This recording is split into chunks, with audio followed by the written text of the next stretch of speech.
Arches of foot. This arches of foot is very helpful in fast walking, running, or maintaining the posture of the body. Arches are mainly supported by the intrinsic and extrinsic muscles of the sole. Okay, and in additional support is aponeurosis and various ligaments, which we will see in the medial longitudinal arcs and various arches of the foot. Now the foot has to provide a particular surface or a platform on which a person is able to stand. ठीक है, एक platform देना पड़ेगा जिस पे person खड़ा हो सकता है. ठीक है, अभी इस फुट के थोड़े से वेट बियरिंग पॉइंट्स हो गए. वो क्या होते हैं, जिसमें अपना सारा वेट पड़ने वाला है. ठीक है, so the 3 weight bearing points are the ball of little toe, that is fifth metatarsal bone, उसका जो हेड रीजन होता है आगे का वो. Then the ball of big toe, and most prominently is heel on the posterior aspect of the foot. Now we will see about various arches of the foot. We will see its classification, but first of all, very important feature of the arches is arches of the foot are concave, means they provide concave shape to the foot. And secondly, in infants, that is newborn childs, the foot is generally a flat foot because due to the presence of deposition of fat in the space. That is the point of the infants. Now the classification of the arches. There are major 2 types of arches: longitudinal arches and transverse arches. And the side classification of it is median longitudinal arch and lateral longitudinal arc. And in transverse there are 2 types: anterior and posterior. Generally, now we will see the basic features of the arch. Basic feature means it has 2 ends: first end anterior end, second end is the posterior end. So it has ends. And secondly, it has a summit. This is the summit.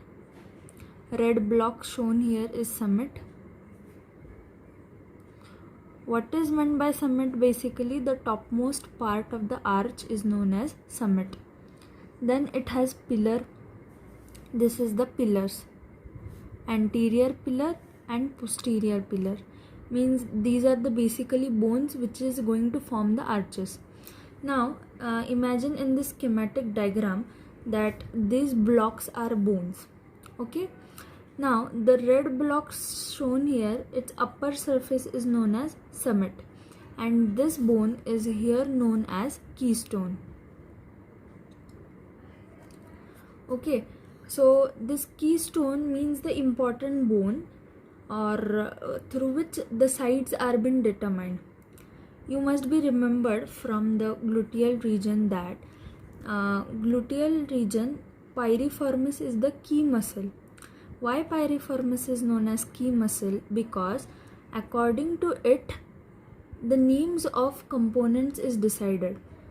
मतलब simple क्या है कि superior gluteal artery को superior ही क्यों बुलाते हैं? क्योंकि वो पायरिफॉर्मिस के ऊपर से चली जाती है. इन्फीरियर ग्लूटियल आर्टरी को इन्फीरियर ही क्यों बुलाते हैं? क्योंकि वो पायरिफॉर्मिस के नीचे से चली जाती है. ठीक है, सो आर्टरीज हो, नर्व्स हो, पूरे वेसल्स हो, वो जो उनकी जो नेम्स है वो किससे डिटरमाइन होते हैं? उस पायरिफॉर्मिस मसल से, इसलिए वो की मसल था. और वैसे ही ईच आर्च में एक कीस्टोन बोन होगा. ठीक है, और एक इम्पॉर्टेंट जॉइंट भी होगा जो हम आगे देखेंगे. So this is it about. And then we will see the components which support the arches of the foot. So the first component is shape of the bones concerned in the arches. Now this is a schematic short diagram to understand the components and parts, but when we will see median longitudinal arch, the shape of the bones is very important, as it is going to decide the concavity of the arches.